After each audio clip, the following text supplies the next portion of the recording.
Hello, this is Gregory Morgan. Welcome to Love Talk. The purpose of Love Talk is to share with you the experience gained through a lifetime of transformational workshops and quite a bit of education in psychology, neurology, NeuralLinguistic Programming, neuro meaning neurons or neurological, linguistic meaning language, and programming meaning literally that your brain is operating on a program. Just like a computer does, it has predictable and set ways of responding to stimuli. Basically, that thing you call your mind, pretty much non-existent in the sense that it is a stimulus and response reactivation machine. In other words, when you are stimulated by anything from your senses, visual, auditory, kinesthetic, meaning you see, hear, or feel something, or you taste something, you have a whole stack, if you will, of previous experiences. Now, some of these previous experiences weren't even your experiences. You never actually had the experience, but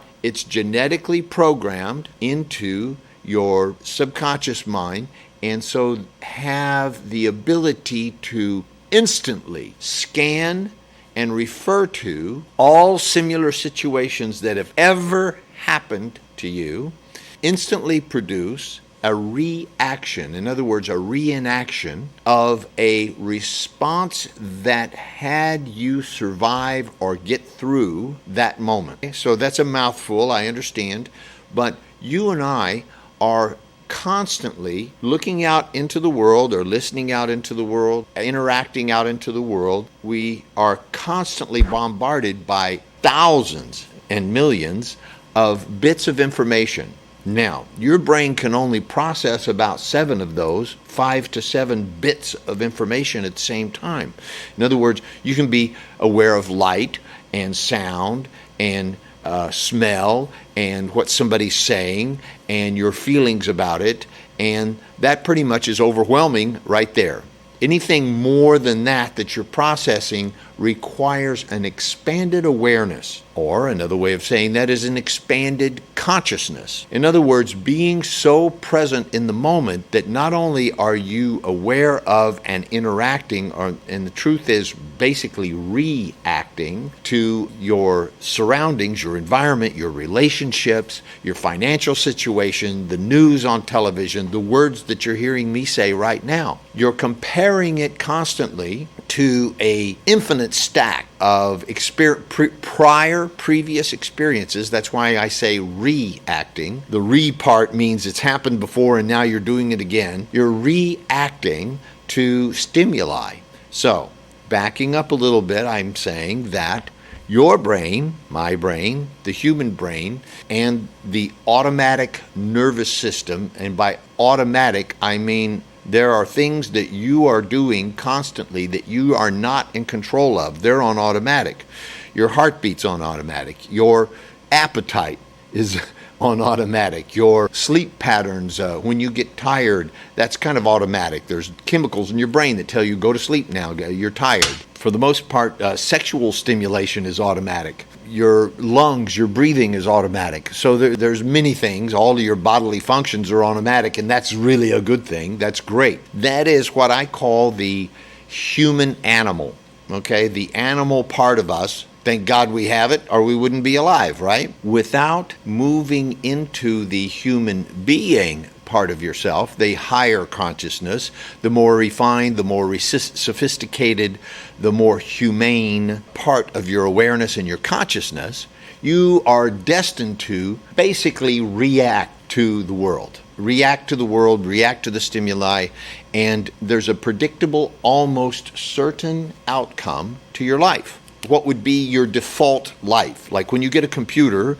there's some programs that are in there. You know, the manufacturer puts in some programs that they think you would like. Some of the programs are designed to have you buy the upgrade, right? You and I come with default programming. We come with certain things that we are inclined to do naturally that we didn't even learn, and some of the things that are conditioned into us by our teachers, adults, parents, religious leaders, and because we live in an environment or a culture that is already pre-programmed before we get there, we adapt to that programming, and so that becomes another way in which you and I get programmed from the very beginning, right from the start. How do you think you learned how to talk and walk and all of those things that you do naturally? If you weren't born into a group of humanoids that walked upright, and you were instead born into some four-legged creatures with a human body, even though you would have the capacity and the ability and the neurological capacity to walk upright on your feet, you would walk on your hands like whatever raised you. Okay, and this has been shown where there have been rare cases of children who were raised by wild animals.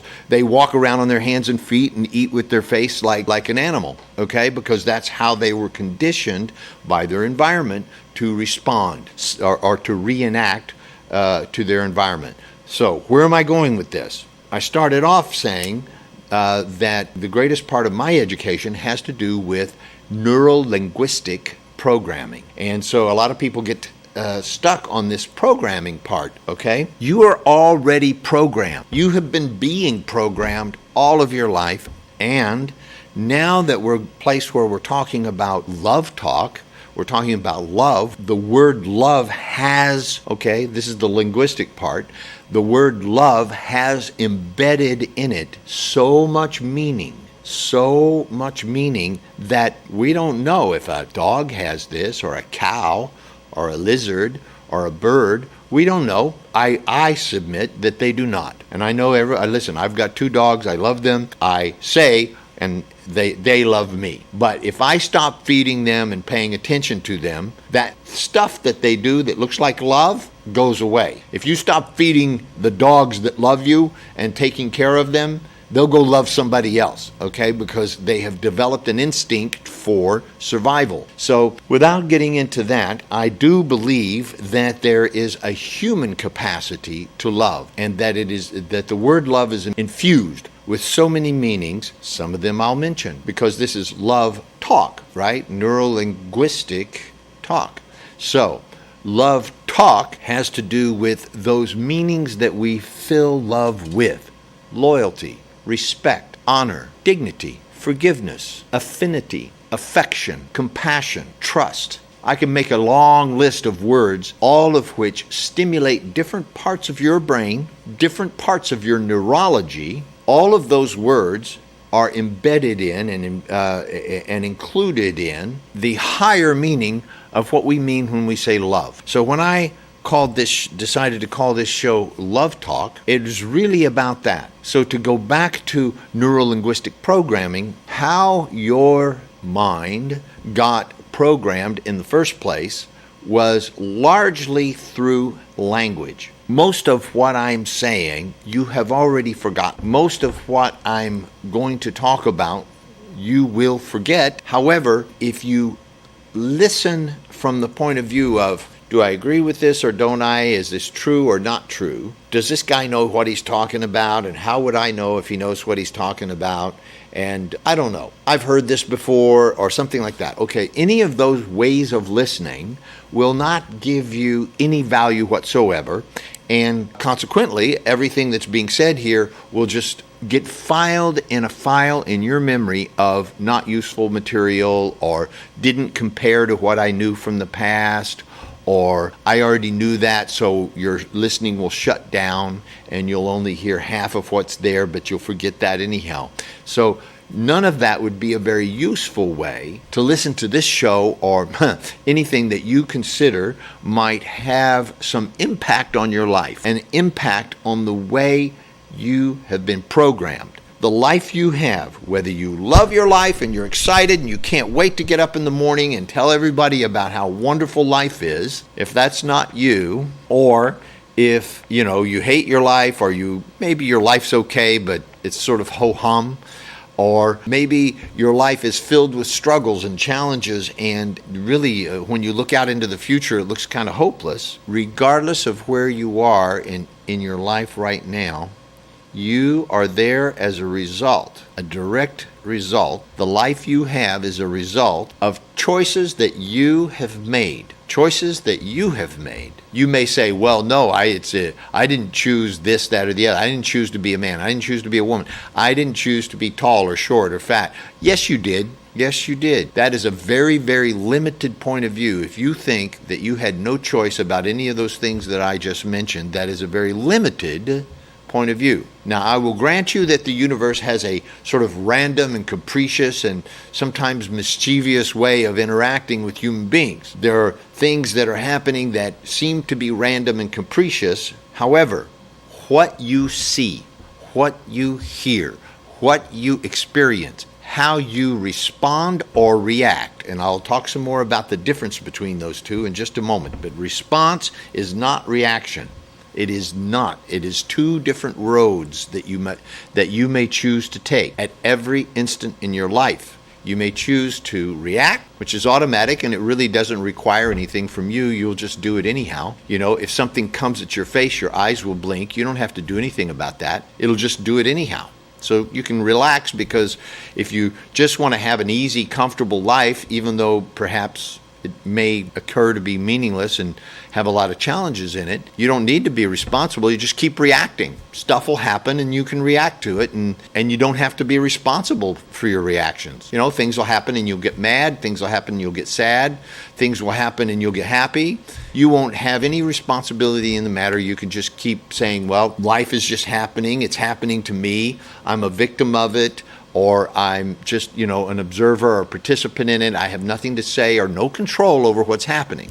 And that is a possible way of living your life. And I'm going to assert from my experience that probably 99.9% of people are living in that way. Why? Because that's how you learned. That's how you were conditioned and programmed. The idea of thinking outside of that occurs as insane, occurs as some kind of mystical or magical thinking. You know, many people who have thought outside of that pattern of thinking were called mystics or prophets or ADHD or crazy, insane, okay, or geniuses. But in fact, they're just choosing to think outside of a certain pattern that has been programmed into humanity. When you live inside of a certain bubble, anything outside of that bubble looks like a miracle. But if you live outside of that bubble, if you live outside of that programmed, stuck way of being that is going around in the same old cycle, repeating itself, when you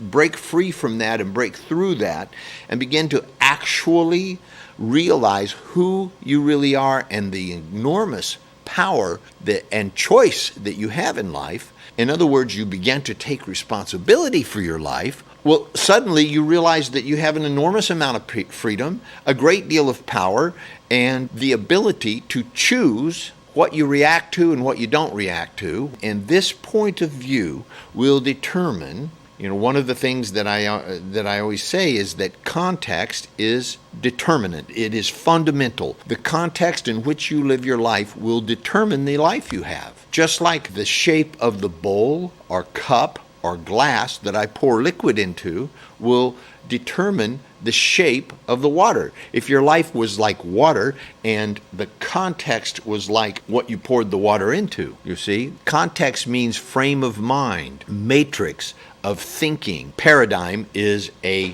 fixed way of thinking. It is a context for thinking. If you and I were medical doctors and we would tend to observe things in terms of their chemical balances or imbalances or the chemical structure of things. And, if somebody had a certain illness or a physical malfunction in some way, we would immediately begin, if you and I were medical doctors, we would immediately begin to discuss possible medicinal cures or solutions to that problem, you see. But if we were psychologists, for example, we might discuss what's going on with that person, what issues are happening with that person that's causing them to have this physical malfunction. Why do they always have headaches? Or why is their stomach always upset? We might look into if there was some psychological stimuli that was going on there, you see.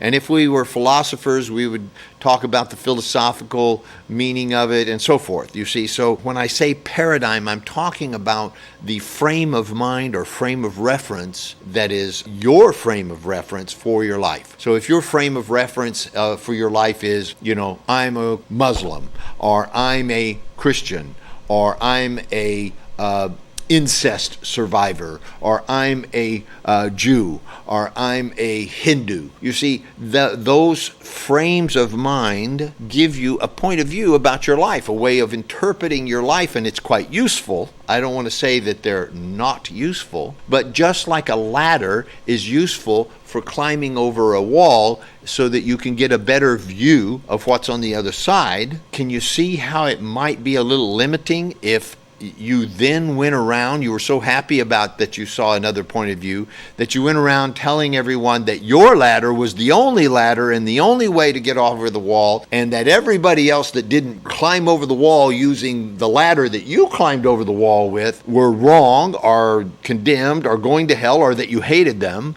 I mean, that's insane. You see how crazy that would be? A frame of reference, or a philosophy, a religion, even a context of a profession, no matter how great that profession is, whether it's a medical profession, a philosophical, a psychological, sociological, anthropological, all of those logical ways of looking at things are simply a ladder to get you over the wall. In other words, to take you to a higher point of view so that you could look down upon, in the past were enormous challenges that seem to rise above you, can use a context, a philosophy, a way of seeing, a new paradigm to gain some altitude. When they tell somebody to get over it, that language means to get above it so that you're looking down upon this issue, right? To rise above an issue means to get over it, right? When they say, I hope you get over it soon, meaning I hope you're able to look down.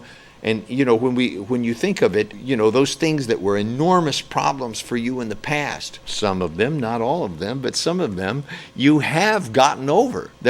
You're over it. You look back upon it, you look at it, that boy or girl that broke your heart when you were a child, and you look back upon it and you go, well, I was a kid, and I fell in love, and, somebody broke my heart. You can laugh about it now. I've met hundreds of people who are still carrying that heartbreak around with them, and who are still projecting this heartbreak onto, even though they're 30, 40, 50 years old, projecting this heartbreak not only onto their wives or husbands, or they're teaching it to their kids, like, watch out because, you're going to get your heart broke. In other words, we start programming future generations to have the same attachments to painful experiences that we never got over. The whole point of Love Talk is really just to offer you, not the only way, not the best way, not the newest way, but another way of viewing your life in a more expanded context. I'm not interested in having people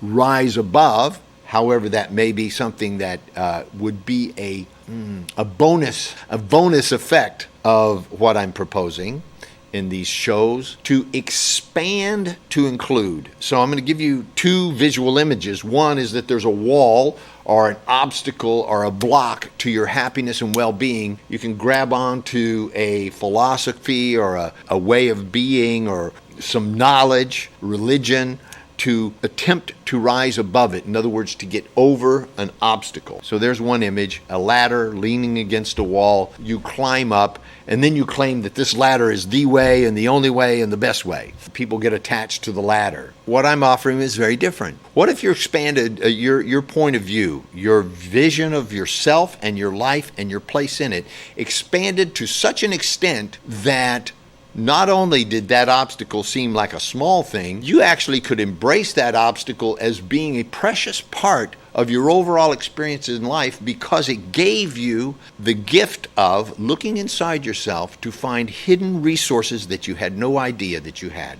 What if you could expand your consciousness rather than just try to mount above obstacles? Would that be a good deal? That's what we're offering at Embrace Growth, and that's what I'm offering you on Love Talk. Let's take this call. Hello. Thank you for watching, and you're live on the air. My sister passed away, and she was 7 years younger than me. We had a very special relationship, and she was like my sister, my child, my best friend, and suddenly in a car accident she passed away. Wow. I'm very sorry for your loss. Thank you so much. And I was listening to you that you were saying that we can embrace these kind of obstacles, but Yes. for me, I don't know even if I can handle it.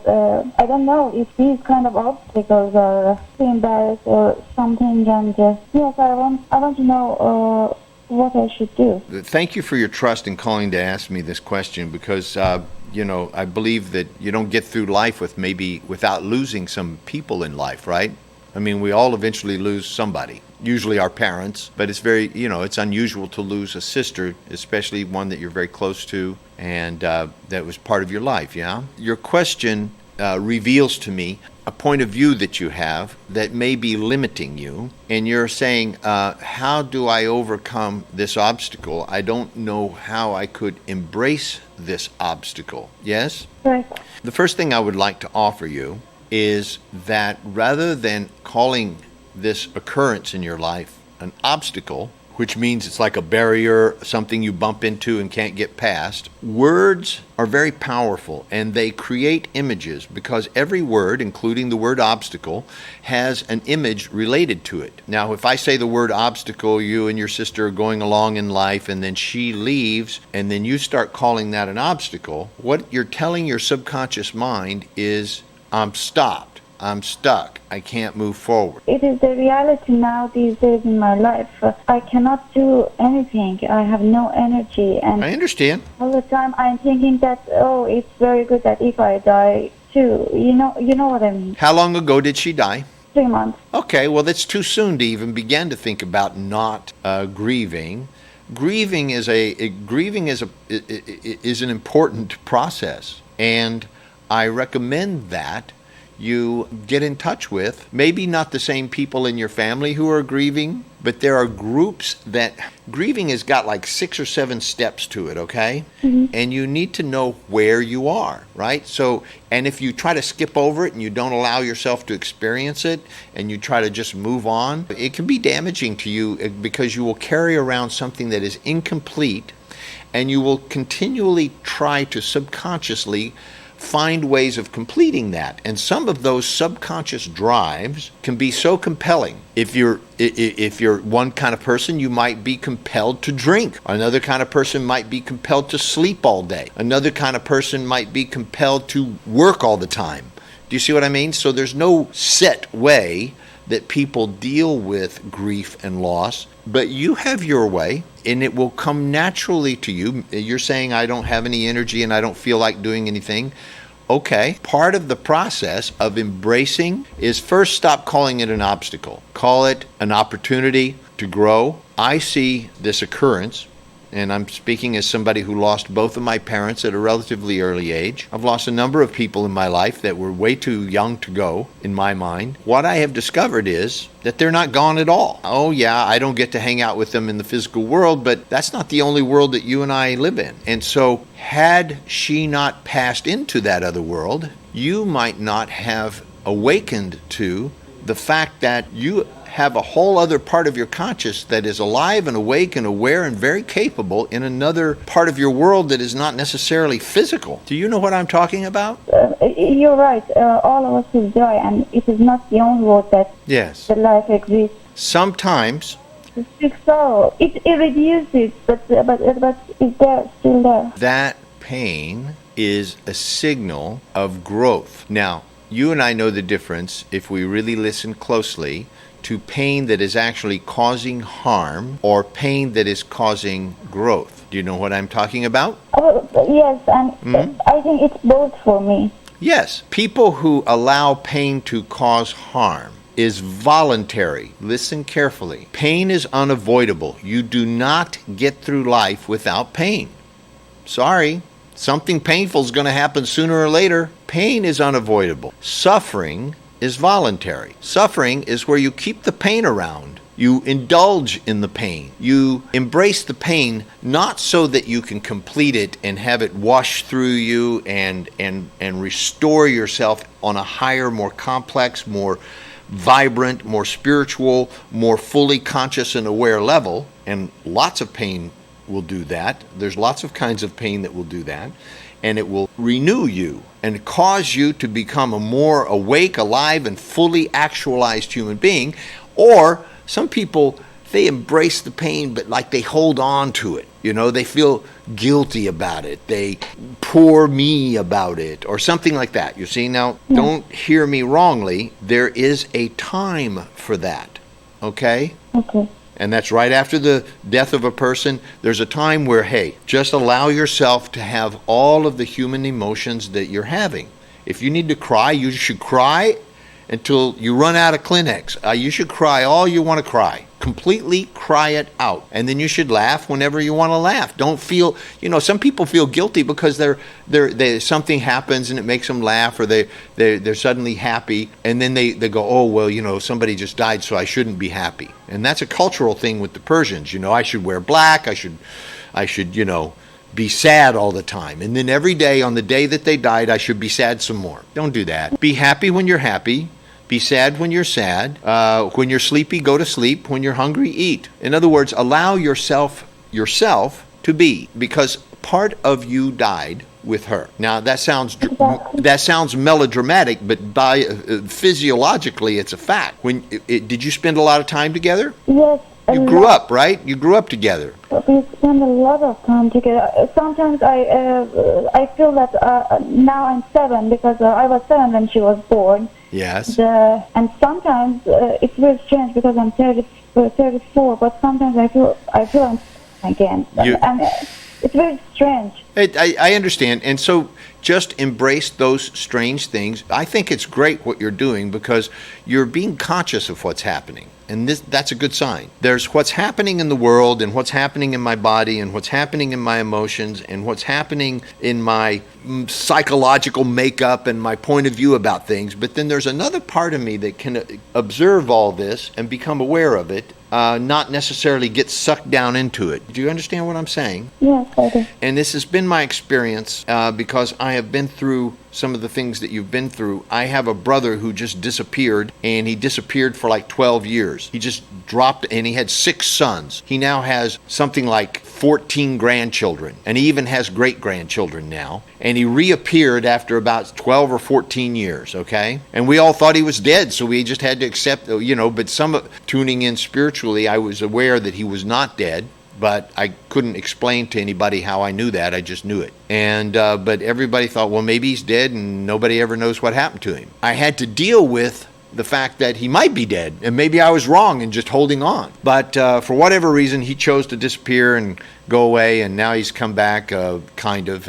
And my point in sharing my experience with you was not to talk about myself, but to talk about that I experienced this loss. This loss caused me to have to go inside and listen very intently to a part of myself. Normally, even though it's playing in the background, even though, I just posted something on Facebook this weekend, I said, God is whispering to you all the time.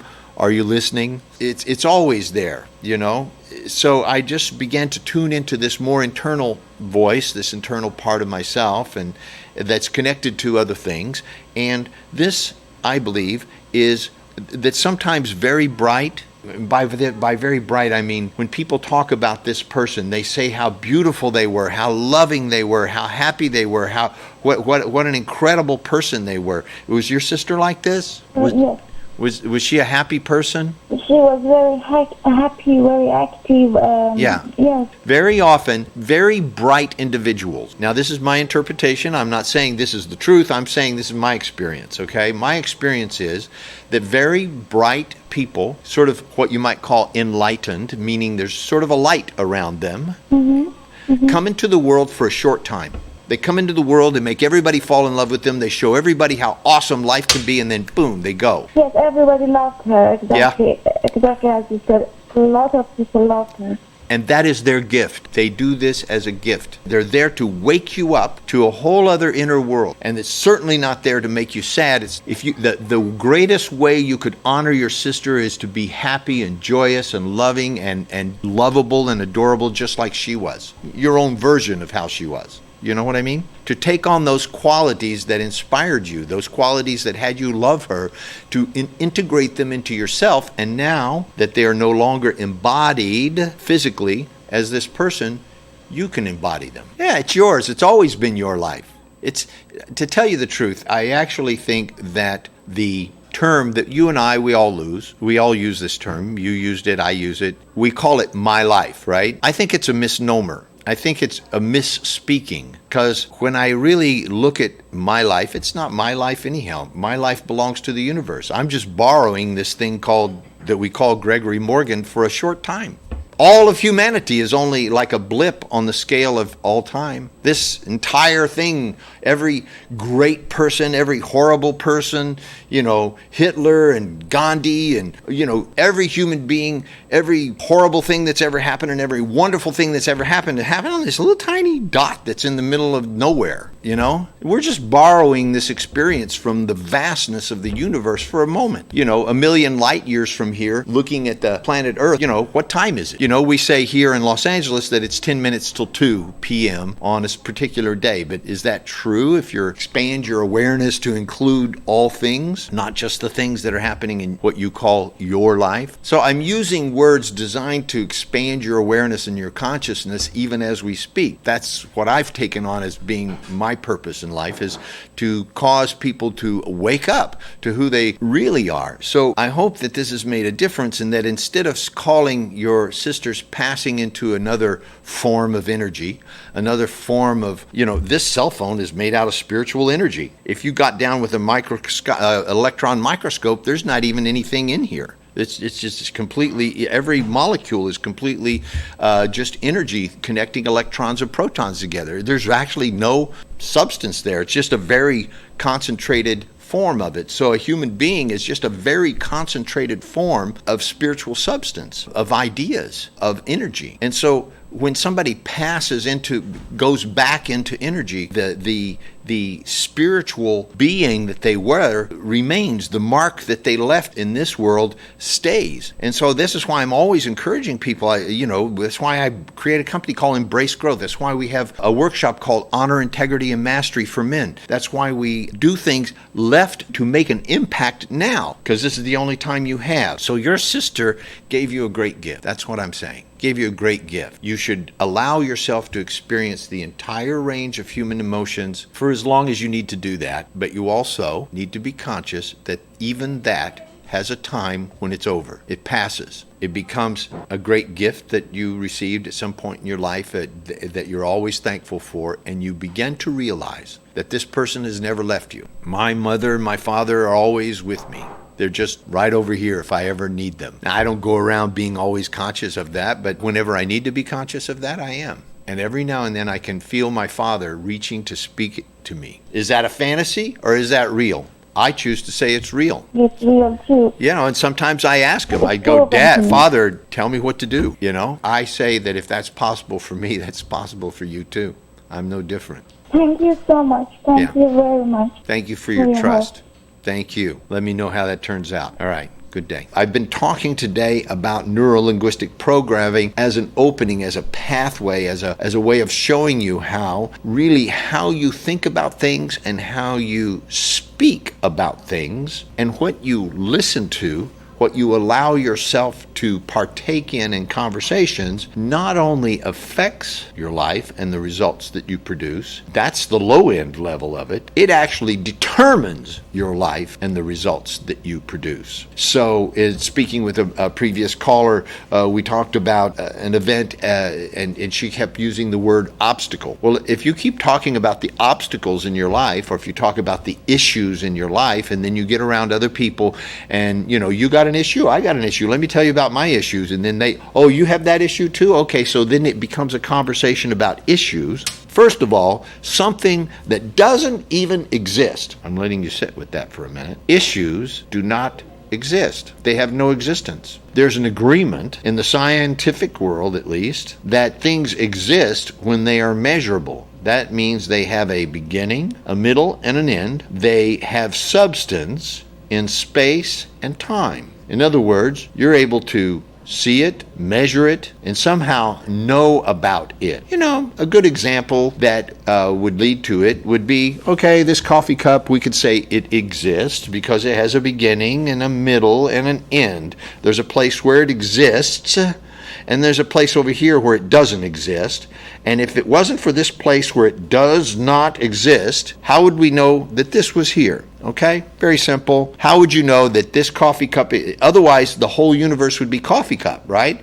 So existence is measurable. It has a place where it is, and it has a place where it is not. Now that's both in time and space. So we just talked about the space of a coffee cup. Now let's talk about the time of the coffee cup. There was a time when it didn't exist. It was an idea formulated in somebody's mind someplace. Maybe they had a visual image of it. They had an idea, they drew it on paper, or they talked about it, and they caused, through language, because drawings are language also, aren't they? Writing, drawings, painting, sketches, those are a type of language. So they languaged this coffee cup, they talked about it, they shared it, and then eventually, through however many people were involved with, it came into being. Now, it's something I can actually live with. It has real substance in space and time. We could talk about it. There was a time when it did not exist in the past, time where it does exist in the present, and there will be a time, sometime, some unpredictable or unknowable time in the future when it no longer exists. Now, I could drop it on the floor and break it, and it would no longer be a cup. So we could say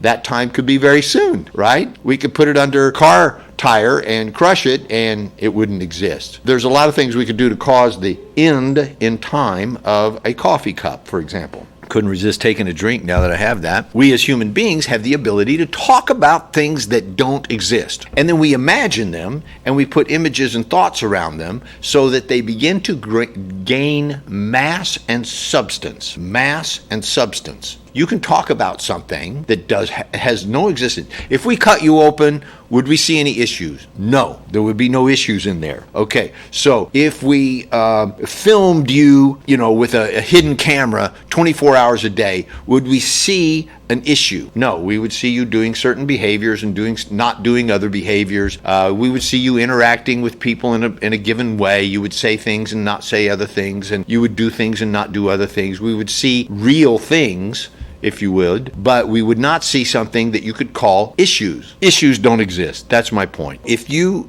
keep talking about issues as if they exist, and then you hang out with other people that talk about issues as if they exist, what happens is that issues actually becomes a part of your language, a part of your life, and then you actually introduce yourself as these issues, as if they were real. It's totally bizarre. So it's almost like, you get in a relationship, you meet a guy or a gal that you like, or maybe it's with your husband or your wife or your children, and very soon after you begin to talk with them, maybe you like to use this word issues, you say, well, I have an issue with this. This is my issue. You'll say that, like as if it were real and it was a real thing, And that's about like me saying, this is my rabbit, Harvey here. Have you met my rabbit, Harvey? Listen, my Harvey rabbit likes to eat carrots. And so I began to talk about Harvey here, as I'm sure you have. Do you have a Harvey? You see what I mean? So it's like talking about this invisible, non-existent thing as if it were real,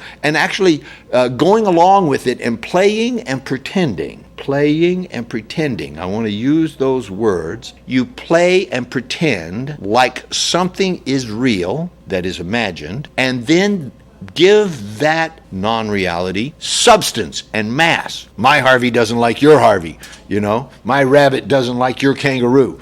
Or it's totally crazy. It's a funny way of talking when you're grounded in reality. And I like to spend as much of my time in reality as possible because why? Because this is where all the power is. All the power for making a difference is always right here, right now. It's never over there somewhere else. It's always here and now. It's never in the past. It's never in the future. It's always where you are right now is the only place that you could ever make a difference. So if you spend 1 ounce, 1 calorie, 1 second of your time talking about your issues, there it goes again. That second will never come back. That moment is gone forever.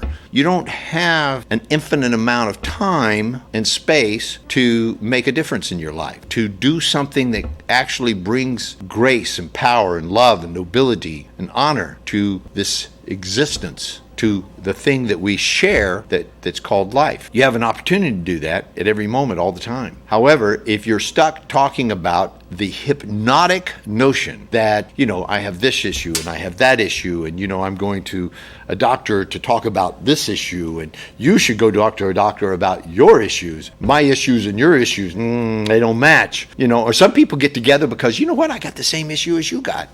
You hate that, I hate that too. Oh, wow, we're like each other, right? Or you love this, I love that, but I hate this other thing, or I don't like him, or I don't like that. People actually bond together and find reasons to join in with each other. That's called gathering mass and agreement. Gathering mass and agreement. So the more people that you hang out with that believe like you do, the more valid your imaginary, non-existent postulate seems. It seems more real because you have a lot of agreement. So we live in an agreement society, an agreement reality, an agreement thing. If I had that same cup conversation with a quantum physicist, we could have a pretty good argument about how no, this cup does not exist. I propose that you begin to look at the language that you use and really begin to question the language that you use.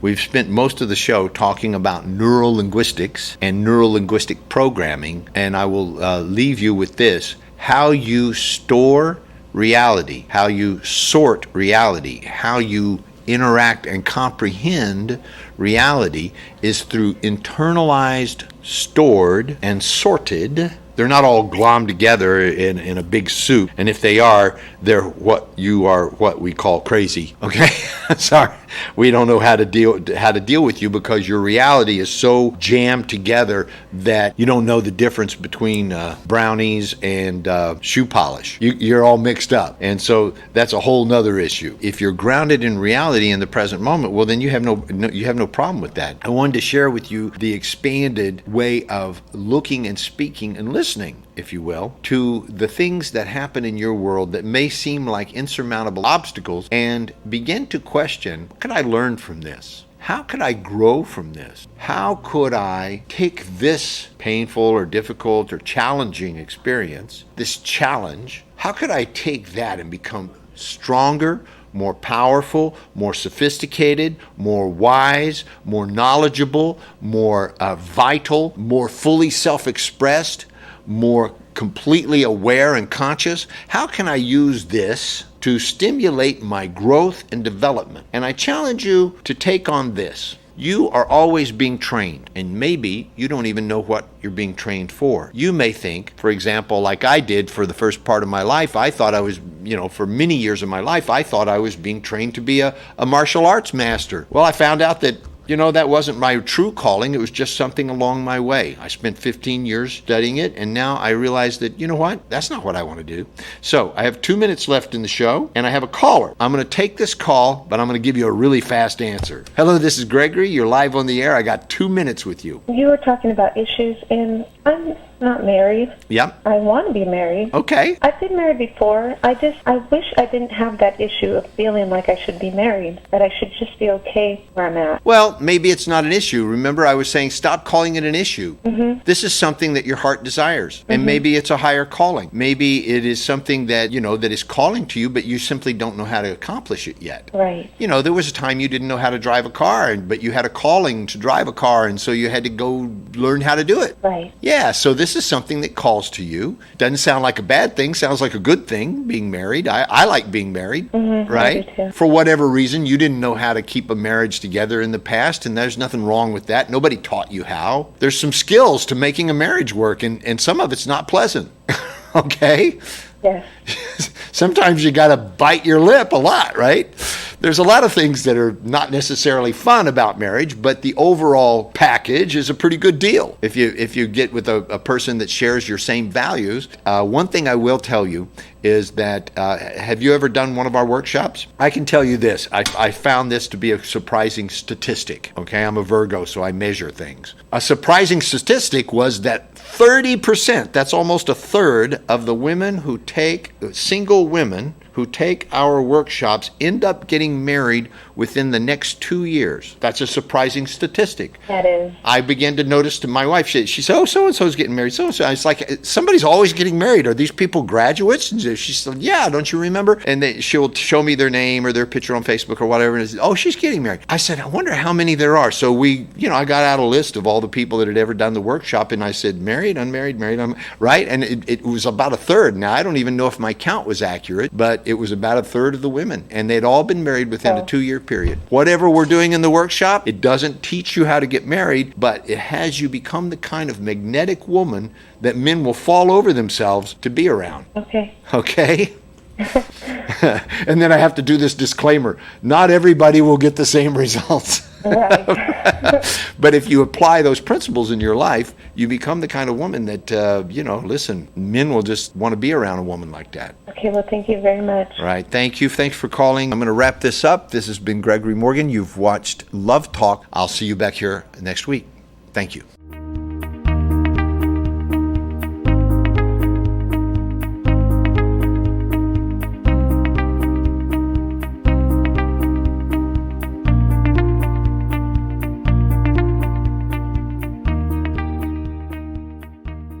قدم به قدم از آشنایی تا عشقی ماندگار توسط خانم دکتر آزیتا سایان. هر کجای رابطه که هستی، پیش از شروع، ابتدای راه، قبل از ازدواج و یا مزدوج و بچه دار، با شرکت در این سمینار خارق‌العاده عشقی ماندگار در زندگی خود خلق کنید. اگه واقعاً بخواید که فکر بکنید که من مرحله به مرحله چجوری با یک کسی آشنا بشم و چجوری رابطه رو تشکیل بدم که تبدیل بشه به یه عشقی که ماندگار باشه توی زندگی من، حتما بهتون توصیه میکنم اونایتون که واقعا براتون مهمه یاد بگیرید این مراحل آشنایی تا نگه داشتن یه رابطه. حالا همه میگن خب من نمیخوام ازدواج کنم، منم اصراری ندارم کسی نمیخواد ازدواج کنه، نکنیم، ولی لااقل یاد بگیریم یه رابطه سالم رو بتونیم نگهش داریم. دوشنبه 25 نوامبر در هتل دابل تری بای هیلتون سانتا مونیکا. بلیط‌های خود را همین الان از وبسایت و یا اپلیکیشن امبریس گروت تهیه کنید و یا با شماره 310 460 2600 تماس بگیرید. در کارگاه‌های آموزشی بانوان به رهبری دکتر آزیتا سایان، خود واقعیتان و همچنین مردان را بشناسید و با استفاده از قدرت زنانه خود روابطی سالم و عاشقانه بسازید. ایروان ارمنستان 31 اکتبر تا 2 نوامبر، تورنتو 15 تا 17 نوامبر و همبورگ 28 فوریه تا اول مارچ. 310 460 2600 embracegrowth.com.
یک مرد منحصر به فرد، مسلط، متمرکز، قابل اعتماد و رضایتمند باشید. کارگاه شرافت، عزت کلام و مهارت به رهبری دکتر آزیتا سایان.